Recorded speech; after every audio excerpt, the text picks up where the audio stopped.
All right, well, good morning, everybody, and welcome to Live from Currituck Extension. My name is Adam Formella. I'm the county's agriculture extension agent, and today we have a special episode where we have the whole ag department here. So in a second, we'll have Chris Blaha, our agriculture technician, do his presentation on container gardening. But before we get to that, if you're not already subscribed to our channel, make sure that you do that and click the little bell button so you get notified when we go live. If you have any questions during this presentation, you can type them in the chat and we'll put them up there, and so we'll try to answer those. If you're watching this recorded on YouTube or wherever you're watching this, you can shoot us an email, and if you go down to the description in the video, you'll find our website. That's where you'll find our emails. Also, while you're down there in the description, take a look at our social media links. We've got a lot of stuff down there that we've been posting pretty regularly. And also take a look at our evaluation. That helps us know if we're doing a good job, but also what you'd like to see. And it takes about a minute or two. It's only about 5 questions. But with that, we're going to go ahead and get started, and you can take it away, Chris. Yeah, I appreciate it, Adam. And hello, everybody. I appreciate everybody attending. Today, I'm going to give a short presentation on container gardening. I know it can go on some of these internet presentations, so I'm gonna try to make it, kind of a brief overview of container gardening and why we container garden. So the first thing I want to do is talk about why we're container gardening. And the first reason is you can really create these gardens anywhere. For instance, if you have an apartment or in a small balcony, or you have a small yard, or you're simply renting a place that doesn't allow you to dig, you can create a small garden, for food, or if you're trying to raise decorative plants. Another reason is it's mobile. So if you run into problems that have, with light, maybe the light changes over the summer as when the sun angle changes and you want to move those plants, or you have a specific area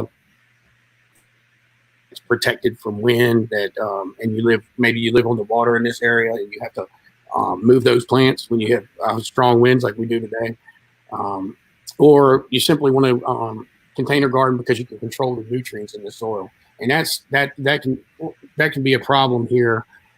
Not so much the nutrients, but pathogens and things in the soil, bacteria in the soil that might not allow you to grow vegetables or plants that you want to grow in the soil that you have. So that might be another reason you go with container gardening. Or maybe you just want to highlight a specific area, say a back deck that needs some color, or you want to bring somebody's focal, you want to highlight a special area in your garden and give it a little color where there's not much color, and kind of draw people's eyes toward that area. Or maybe you're creating an outdoor space where you have, an outdoor sitting area and you want some tropical plants around that you have to bring inside in the wintertime. And in this area, you run into that quite a bit. I see a lot of people with palm trees and things like that they want to bring in, and tropicals that they want to bring inside, because we live near the beach, and a lot of people want that tropical theme here. You can accomplish that, but it's a lot easier if you mix in some containers and some tropicals that you can't grow that won't make it through the winter here. So really, with appropriate care and handling, you can grow anything in containers that you can grow in the ground. When you get into some of your bigger trees and things, it gets kind of labor intensive because it's going to require some root pruning and things, so that you're going to have to actually pull that plant out of the container. And the bigger the root ball and heavier the root ball is, the harder it's going to be to do that root pruning. So that's just something to keep in mind when you're considering, a big tree or a huge plant in a container garden. So next, I want to talk a little bit about choosing a container for planting, and really anything that holds soil and has drainage holes in the bottom may be transformed into a container garden. And some of these pictures just give you some examples of that. On the left, somebody has creatively turned into planters. A crock, which is some of my personal favorite garden shoes, and when they get worn out in the bottom, or get slick on the bottom, as mine do, you can turn them into a little planter.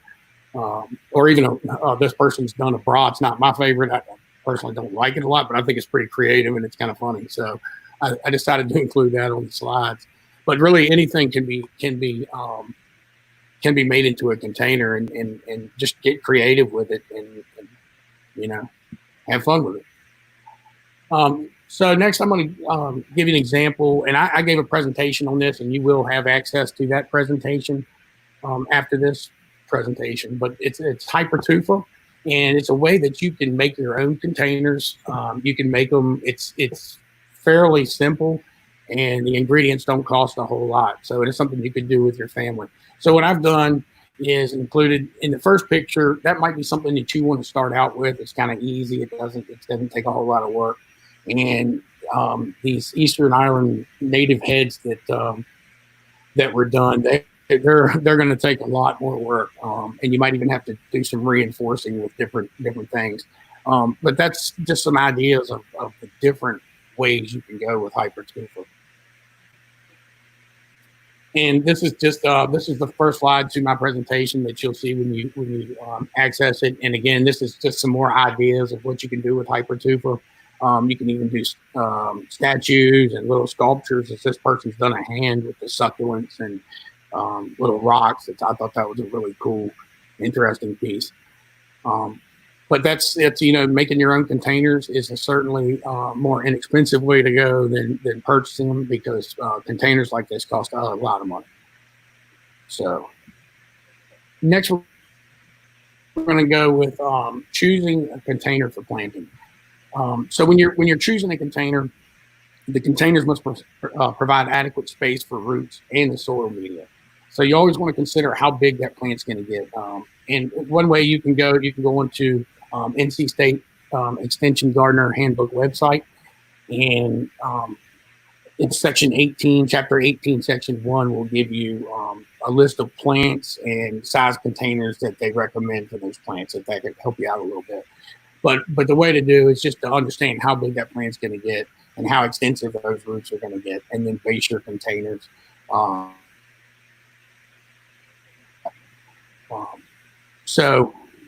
also when you're choosing a container for a space, decide what that space is supposed to be. You might not want to put a huge red or loud, colorful container in a space that you're trying to relax in. That might throw off the space a little bit. So always keep that in mind.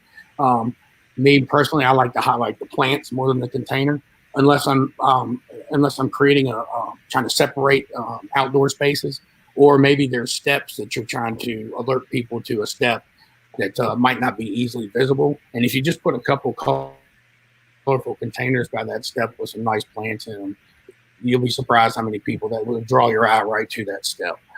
And larger plants may require heavier and stronger material in the containers to prevent the pot from blowing over and keep the roots from breaking the pot. One way you can also accomplish that is to add a coarse builder's grade sand to your mix. And you don't want to add a whole lot to it, but maybe 5 or 10%. You'd be surprised in a big container how much weight that'll add. But be careful never to use. You really make sure it's a coarse sand. You don't want to use playground sand or any of your fine sands. That will up your soil, and it does not allow for good drainage. It'll give you the weight you need, but it won't give you the drainage that you need. So next we'll talk a little bit about the potting media that you're going to want to use for your containers. So the soils for your containers needs to be well aerated and well drained. So in other words, that soil needs to be really light and fluffy and have oxygen. Plants require oxygen the same way as people do. So there's got to be oxygen in that soil, and it has to be well drained. Plants also, they can drown just like people. They don't like to be waterlogged. They also get root rots and tend to get stressed and wilted with too much water also. So always keep in mind, you always want to get a good potting mix. And it's never a good idea to use anything out of the yard or any kind of soils like that. Most of your soils for potting mixes, they have actually no soil in them at all. They have different mixes in it, which we'll get into in a minute and break it down a little bit. So you never want to use garden soil. And this is on the next slide here. No single potting mix is ideal for container grown plants. In other words, if you're growing succulents, you don't want to use the same kind of potting mix that you're going to grow tropicals with. Tropicals would prefer a more moist, heavy peat mix, while your succulents are going to require a well-drained mix, extremely well-drained mix. You can also add components to a ready-made mix, as I emphasized before with the sand and weighing down the container, but never use straight garden soil in your containers. It is not designed for containers. It doesn't drain as well, and it doesn't provide enough aeration either for the plant. So on the next slide, we'll talk a little bit about what's in most potting media, the common ingredients that's in potting media. The first one I'll talk about is perlite. It's a white peat treated expanded volcanic rock, and it's used to improve drainage. It's really lightweight material, so it's not going to add any weight to your containers. Avoid breathing the perlite.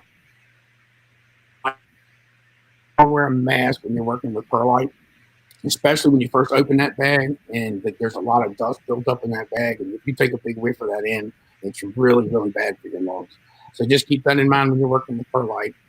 The next material we'll talk about that they use in potting media quite a bit is pine bark. And the particles are large. Well, they're fairly small, but they're fairly large for a potting mix if you look compared to the other particles that are in the mix.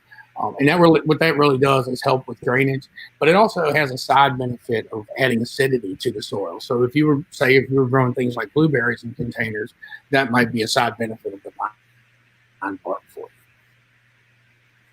you. So sand is also used, as we talked about, to improve drainage, but you have to make sure you use the builder's grade sand only.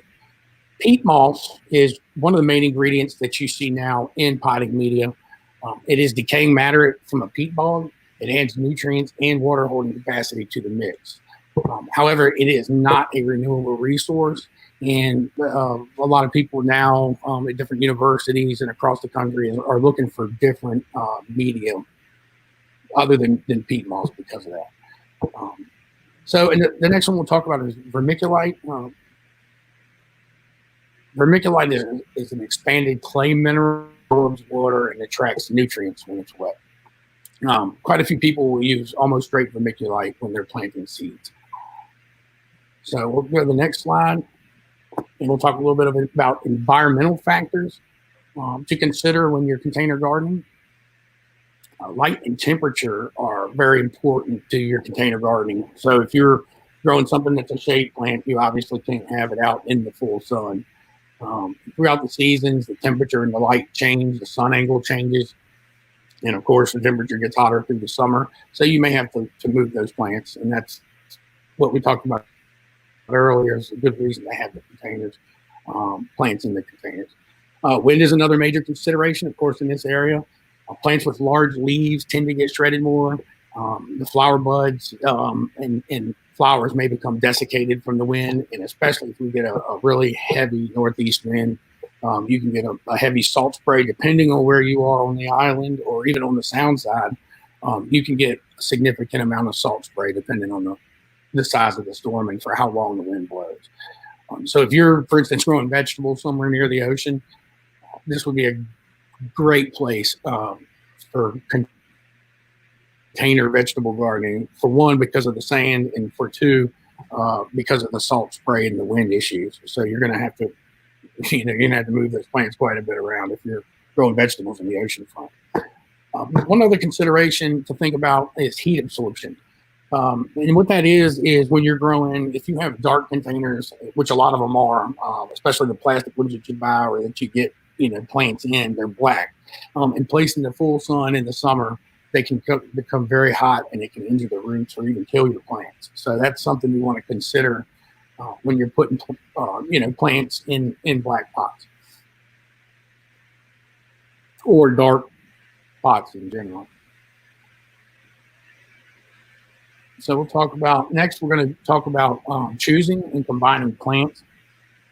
You always want to combine plants that have similar water, light, and nutrient needs, also with similar soil needs. So you wouldn't want to mix tropicals and succulents together. So one requires more water and one requires less water. So if you did that, one or the other is going to suffer. So you always want to keep that in mind when you're planting plants. Make sure that they're somewhat similar with that. And also similar lighting needs. So that's one thing I even see in containers that I buy, that they're selling in stores, and you'll have some shade plants mixed in with some full sun plants, and that may or may not work. Usually, it doesn't work real well, depending on where you put it. If you find that odd spot that's got a 6 or 8 hour window, it might be just right, but that's going to be few and far between. Also consider size, texture, proportion, color, setting, and lighting. So in other words, you wouldn't want to put, you have to consider the size that the plant's going to get in its maturity, and how easily you'll be able to prune that plant if you need to, or cut it or pinch it back, because that's something else you're going to have to do. Maintenance on containers, you're going to have to do quite a bit in order to keep them looking nice and healthy, because they will get leggy and overgrown and different things.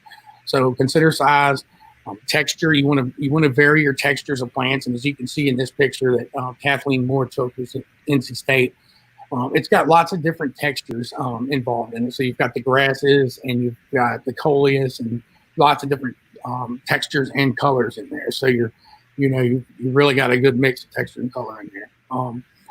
And try to plant things in odd numbers. So a lot of times people typically you want to put your either in the middle back of the pot, and I typically try to do one tall plant, and then you go with odd numbers and do 3 of your, some people call it a thriller, fillers, and spillers. So your thriller will be your tall plant, your fillers will be your mounding plants, maybe petunias or bidens or something of that nature, and then your spillers are your trailing plants, and you could do, say, 5 of those. So you do odd numbers 1, 3, and 5, thrillers, fillers, and spillers. So that's something to consider when you're doing it. And also, I'm providing a link. You can see the link here at the bottom on your screen that'll give you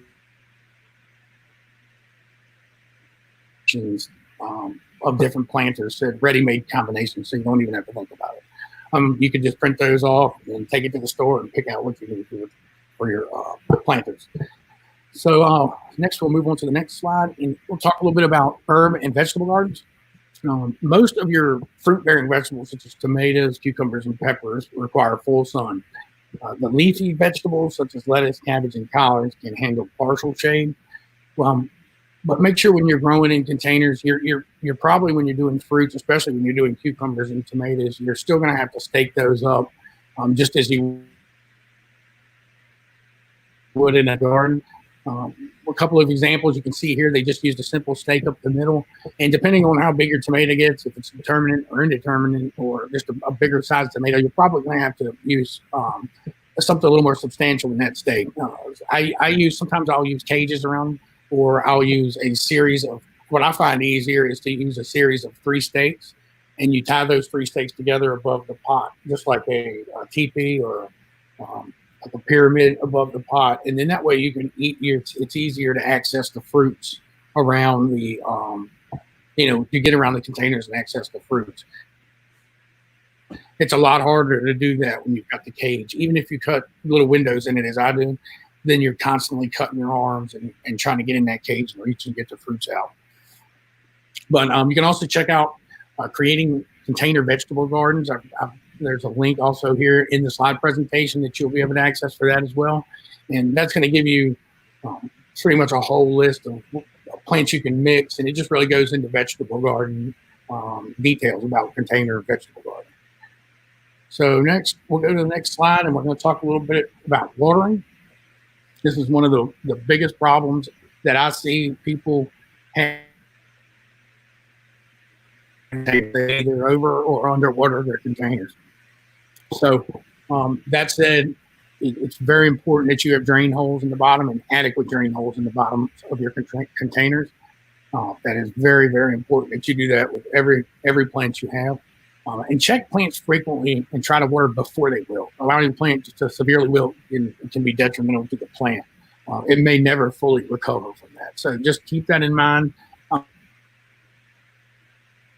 Here and there, it'll stress it, but probably not kill it. But again, even when a plant gets stressed, then it's inviting all kinds of other pests to come in and attack it. So that's not something you want to happen very often. And make sure you water thoroughly. The water should exit the drain holes every time you water. That's important because for a couple reasons. You want to make sure, for one, that the whole root ball is going to get wet and saturated. And by when you see it coming out of the bottom, in most cases that's happened. The only case where that you can see it come out of the bottom and it didn't get the container all really wet is when you gone too long and not watered your plant. So what will happen is the soil will pull away from the pot on the inside, and the water will run straight around the outside and down through the drain hole in the pot almost instantly. Well, if you take that plant out of the container and look at it, there's almost no water in the soil. It's all just ran right around the roots. This also happens when a plant is severely root bound, which makes it very difficult to keep watered in the container. And that goes back to what I was saying earlier about making sure that you pick the right container for whatever plant that you're using, or that you're potting your plants up or staging them up to the next size pot at the appropriate time. So really my best advice to watering, and I ran a retail garden center for years, is to really get to know the plants in the signals that they're going to give you that they need water. There is really no set rules for watering. You really just, the best way is to get to know the plants themselves, and they'll tell you when they're thirsty. So next slide, we're going to talk about fertilization. This is also extremely important. It goes right hand in hand with watering. So plants, just like people, they need food, and this is food and water, and this is their food. So when you're fertilizing, you're going to see most of the time I don't mix my own fertilizers. I buy store-made fertilizers. It's a lot easier. These people have already done the legwork on it, and most of them are pretty good. These examples I give, I'm not endorsing, but these examples on the screen are just some of the ones you may see out there, and they're all fine. Just make sure that when you're buying a slow-release fertilizer, that you just know that you're going to also probably typically need to compensate that at some point with a liquid fertilizer also. That might be especially important in tomatoes. I would actually, with tomatoes need a little bit of calcium that's readily available. And a lot of times you'll either wash the calcium out or change the pH to where it's not accessible. So one good thing to do when you're planting at least tomatoes and vegetables in containers is add a little dolomitic limestone to the mix. And what that does is that gives a little bit of readily magnesium and readily available calcium to the plants without changing the pH. If you were to add lime to your pots, you can change the pH, which can cause a whole bunch of other problems. So dolomitic limestone will not change the pH, but will give you that readily available calcium that you need in tomatoes.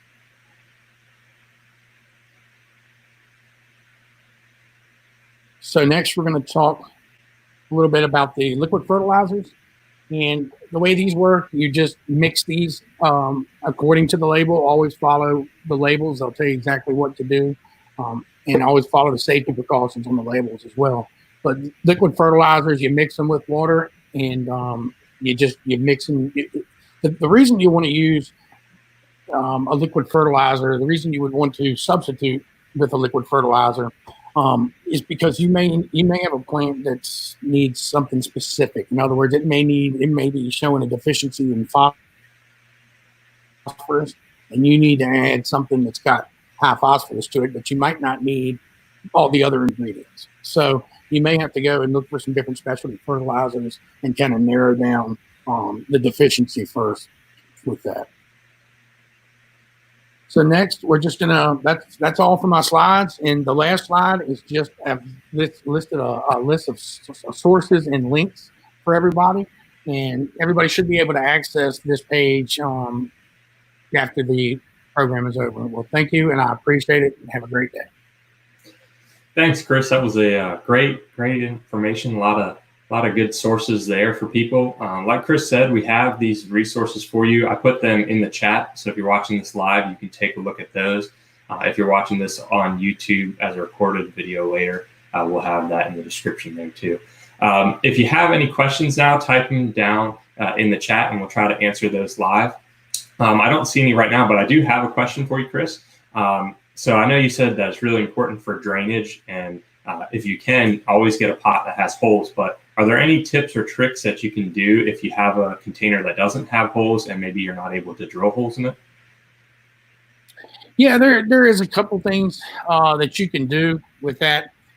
It is going to require probably a little more work because you're going to have to probably change that out a little more frequently.